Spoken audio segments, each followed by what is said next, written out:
In a continuation of our series of historical documents weighing on the Kennedy assassination, we look at this document from the New Orleans Times-Picayune, September 9th, 1963, Castro blasts raids on Cuba. The Warren Commission was aware of this document, but chose not to discuss it in its volume or publish it as an exhibit in one of the volumes that served as appendices. The importance of this document has always been recognized since the 1960s, because in the 1970s it became known that the CIA had tried to assassinate Castro and had done a number of things to try to enlist people, including organized crime, in an effort to get rid of Castro. This was not known in the 1960s, and it was certainly not known to the members of the Warren Commission. By the 1970s, it was discovered that the CIA had withheld this information from the Warren Commission. So, in part, that's a defense of the Warren Commission, because they didn't know about the CIA's plots against Castro, and so they did not think that this could be an important piece of evidence. However, Oswald did not know either whether this was true or not, but we know he was an inveterate reader. He read all he could from the newspapers.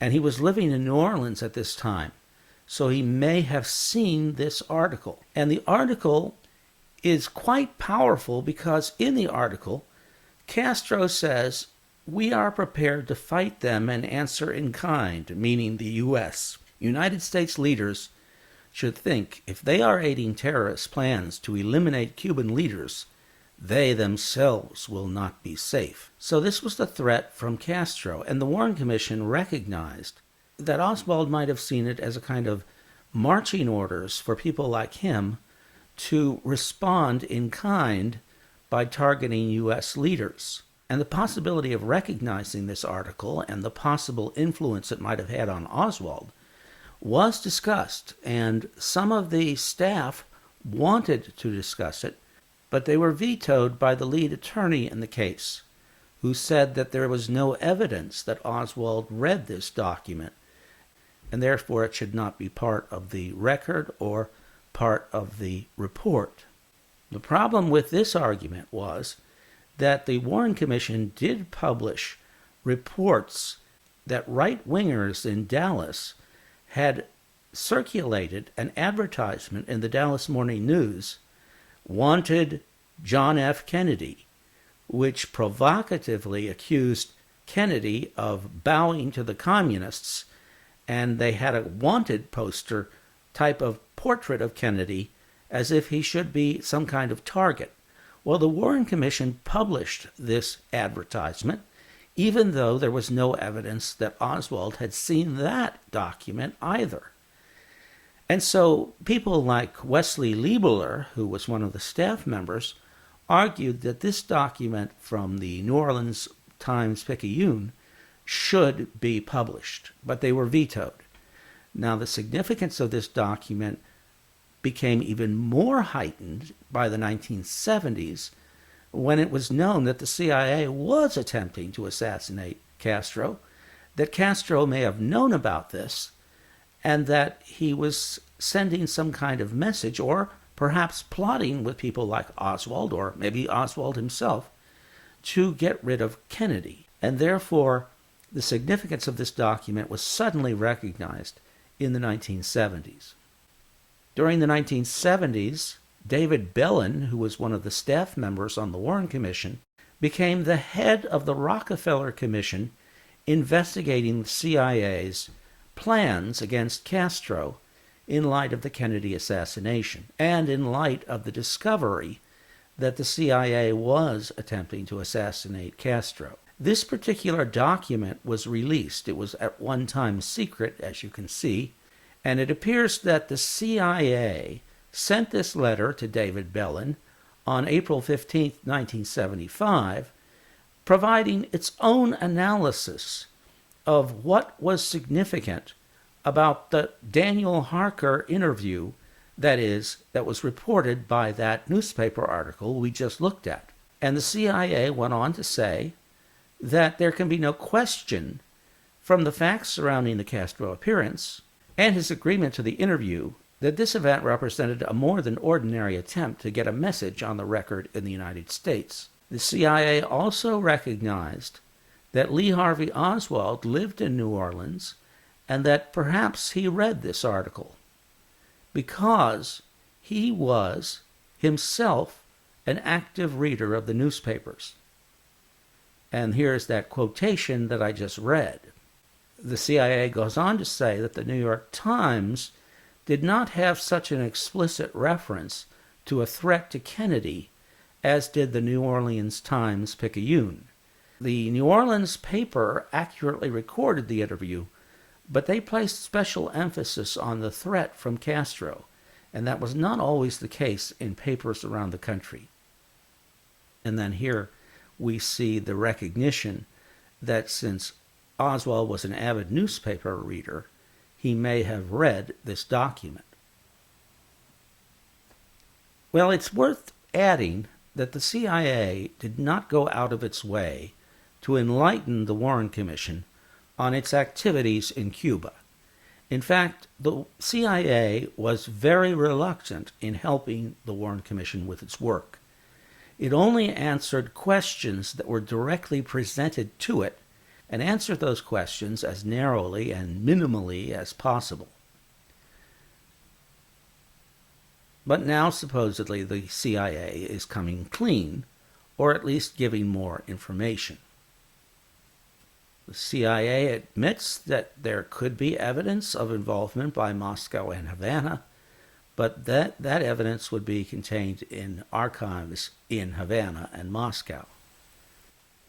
The CIA admits that Castro's warning and threat of September 7th, if Oswald did indeed read it, must be considered of great significance in the light of Oswald's psychology and his aggressive makeup after his attempt to kill General Walker. Well, of course, this is all very well known. And then the document goes on to talk about other allegations from the CIA's standpoint. So what was the House Select Committee on Assassinations to make of these two documents? On the whole, the House Select Committee on Assassinations had a fairly balanced assessment of the Warren Commission. It was critical of the Warren Commission, but it tried to balance that with praise where praise seemed to be due. In the main, however, the House Select Committee may have erred in being too critical of the Warren Commission, since many things that the Warren Commission was expected to know was withheld from it by the CIA and the FBI. The House Select Committee acknowledged this, but the viewer will have to make their own determination if their balanced assessment truly was as fair to the Warren Commission as it could have been. This was the judgment of the House Select Committee on the Warren Commission. They said it conducted a thorough and professional investigation into Lee Harvey Oswald's responsibility. It failed, though, to investigate adequately the possibility of a conspiracy to assassinate the president. This deficiency was attributable in part to the failure of the Commission to receive all the relevant information that was in the possession of other agencies and departments. Now that's a sort of roundabout way of saying that the Warren Commission failed, but it wasn't its fault. Then it says the Warren Commission arrived at its conclusions based on the evidence available to it in good faith, and the Warren Commission presented the conclusions in its report in a fashion that was too definitive. This section, therefore, represents the opinion of the House Select Committee on the Warren Commission. One of the things that the House Select Committee did not like was the fact that, in their view, the Warren Commission was under too much time pressure to get the report out. There were internal deadlines as early as March or April. But of course, the report was not issued until September, and the Commission continually expanded the time it had to investigate the assassination until it had felt it had done its work. Obviously, if the Warren Commission had spent another 6 months or another year or another 2 years on the investigation, it would, to that extent, have been a better investigation. But in the real world, there were limits to the time that the Warren Commission would have, and it is not clear that the Commission felt that it could not make a determination at the time it did make the determination. Then the committee found that the Commission demonstrated a high degree of competency and good judgment in its central determination that Lee Harvey Oswald was the assassin. They absolved the Commission of any taint of leading a cover-up.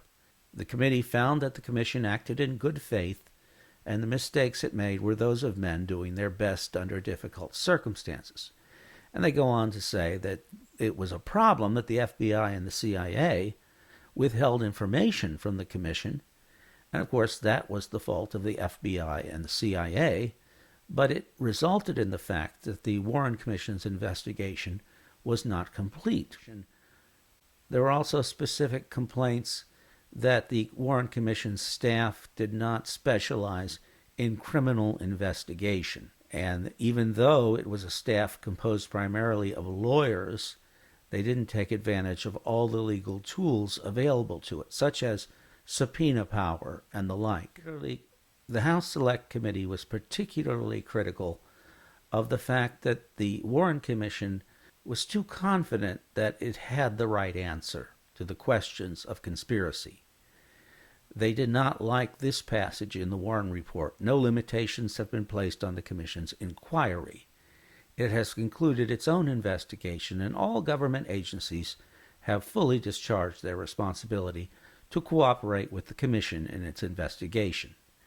This was just flat out inaccurate. Of course, the Warren Commission did not know that the FBI and CIA had been so derelict in their duty to cooperate. As far as the Warren Commission knew, this was a true statement, but it turned out to be a false statement in view of that withholding of evidence, and in the end, the House Select Committee felt that the Warren Commission should be criticized for that failure. The implication is that the Warren Commission could have been more careful in ensuring compliance by the FBI and CIA. It is not clear how the Warren Commission could have done that in retrospect. And then finally, the House Select Committee found the Commission at fault in several specific areas. They did not investigate adequately Oswald's time in New Orleans, his time in the Soviet Union, the associations of Jack Ruby, and the Cuba issue, which was, of course, something that we've seen in this video. So Liebeler's concerns were reflected in this criticism of the Warren Commission. They also criticized the lack of criticism of the Secret Service, although there was very heavy criticism of the Secret Service in the Warren Report. It evidently wasn't enough to suit the House Select Committee. Also, the Warren Commission did not find out about Hoover's disciplining of agents for their conduct of the Oswald security case. It's hard to see how we can fault the Warren Commission for not coming down hard on Hoover when it did not know about this disciplining. The implication seems to be that the Warren Commission should have known. And so the House Select Committee concludes that the committee found that the Warren Commission's investigation was conducted in good faith, with high integrity and competence, but that the Warren Report was not, in some respects, an accurate presentation of all the evidence available to the Commission, such as the September article in the New Orleans Times-Picayune, or a true reflection of the scope of the Commission's work, particularly on the issue of possible conspiracy in the assassination. And so, of course, the House Select Committee would find fault with the Warren Commission for not investigating sufficiently the possibility of conspiracy, because the House Select Committee itself determined that there was a conspiracy in the assassination. In retrospect, it seems that the House Select Committee itself went too far in concluding the probability of a conspiracy. And that failure by the House Select Committee to be able to stand on its record and to be able to have a conclusion that would stand the test of time, in retrospect, makes the Warren Commission seem better by comparison and makes these criticisms seem a bit too harsh.